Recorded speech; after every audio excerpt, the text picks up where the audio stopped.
যে কোনোদিন যদি আল্লাহর রহমতে বাংলাদেশের মানুষের সমর্থনে আমাদের পক্ষে যদি সম্ভব হয় দেশের জন্য কাজ করার অতীতের মতন, দেশের মানুষের জন্য কাজ করার অতীতের মতন, তাহলে আগামী দিনে আমি একটি কাজ করতে চাই এই বাংলাদেশের মানুষের জন্য।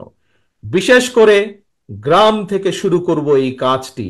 ধীরে ধীরে হয়তো শহর পর্যায়ে যাব আমরা, কিন্তু যেহেতু বাংলাদেশের অধিকাংশ মানুষ বসবাস করেন বাংলাদেশের গ্রামগুলোতে, জেলা পর্যায়ে, উপজেলা বা থানা পর্যায়ে, গ্রাম পর্যায়ে, সেই জন্য তাদের কাছে এই পরিকল্পনা বা কাজটি আমি নিয়ে যেতে চাই।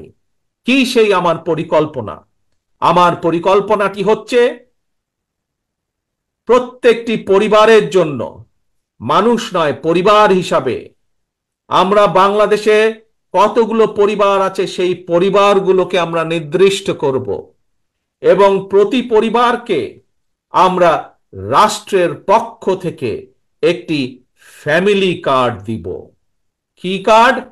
ফ্যামিলি কার্ড দিব। এখন জিজ্ঞেস করতে পারেন এই ফ্যামিলি কার্ডটি কি? এই ফ্যামিলি কার্ডটি হবে সেই পরিবারের মায়ের নামে বা সেই পরিবারের যে গৃহিণী থাকবেন তার নামে এই ফ্যামিলি কার্ডটি হবে। রাষ্ট্রের পক্ষ থেকে আমরা গ্রাম থেকে শুরু করে থানা জেলা পর্যায় পর্যন্ত আমরা প্রত্যেকটি পরিবারকে চেষ্টা করব একটি পরিবারের মাসিক যে প্রয়োজনীয় খাদ্যদ্রব্য যেগুলো প্রয়োজন তার মধ্যে কিছু সংখ্যক খাদ্যদ্রব্যের একটি নির্দিষ্ট পরিমাণ সহযোগিতা করার জন্য, যাতে করে প্রত্যেকটি পরিবারের উপরে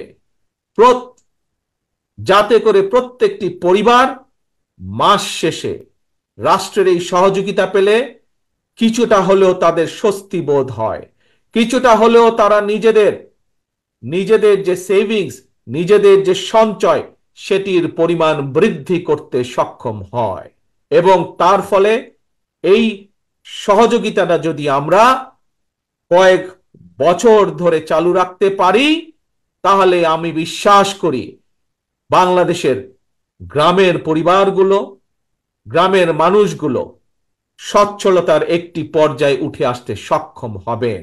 অর্থাৎ রাষ্ট্র সরাসরিভাবে প্রত্যেকটি পরিবারের পাশে রাষ্ট্রের সামর্থ্য অনুযায়ী প্রত্যেকটি পরিবারের পাশে দাঁড়ানোর চেষ্টা করবে, তাদেরকে সহযোগিতা করার চেষ্টা করবে, তাদেরকে সাহায্য করার চেষ্টা করবে, যাতে করে তারা স্বাবলম্বী হয়ে উঠতে পারে।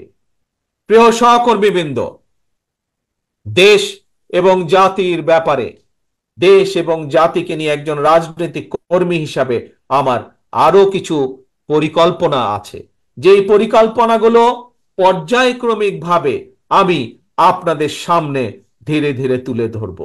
আজ একটি পরিকল্পনার কথা আপনাদের সামনে তুলে ধরলাম, ফ্যামিলি কার্ড।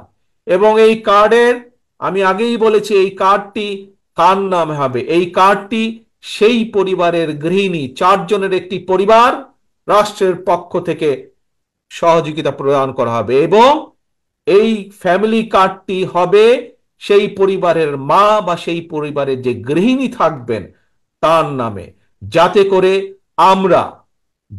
করে আমরা বাংলাদেশের অর্ধেক জনসংখ্যার অর্ধেক হচ্ছে নারী, যাতে করে আমরা নারীদের ক্ষমতায়ন বৃদ্ধি করতে পারি, যাতে করে স্বাবলম্বী করে তুলতে পারি আমরা বাংলাদেশের মা বোনকে, সেটিও হবে তার অন্যতম একটি লক্ষ্য এই ফ্যামিলি কার্ডের।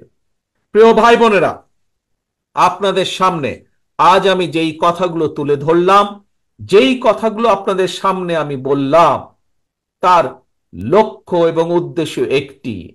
কি সেই লক্ষ্য এবং উদ্দেশ্য? বাংলাদেশকে সামনে নিয়ে যাওয়া। আমরা বাংলাদেশের মানুষকে স্বাবলম্বীভাবে গড়ে তুলতে চাই অর্থনৈতিকভাবে।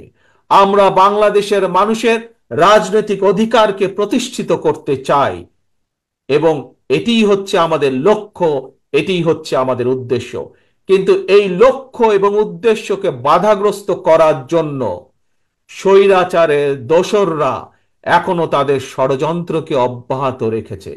প্রিয় ভাই বোনেরা, আজ যেই শহীদদেরকে আমরা সম্মান দিয়েছি এখানে, সেই শহীদদের আত্মত্যাগকে যদি মূল্যায়ন করতে হয়, আজ যেই পঙ্গু ভাই বোনদের বা ক্ষতিগ্রস্ত আমাদের সহকর্মী ভাই বোনদেরকে যে আমরা এই যেই সম্মান দিয়েছি, তাদের সেই সম্মানকে যদি মূল্যায়ন করতে হয়, তাদের আত্মত্যাগকে যদি মূল্যায়ন করতে হয়, তাহলে আজ দল মত নির্বিশেষে আমাদের সকলকে ঐক্যবদ্ধ থাকতে হবে।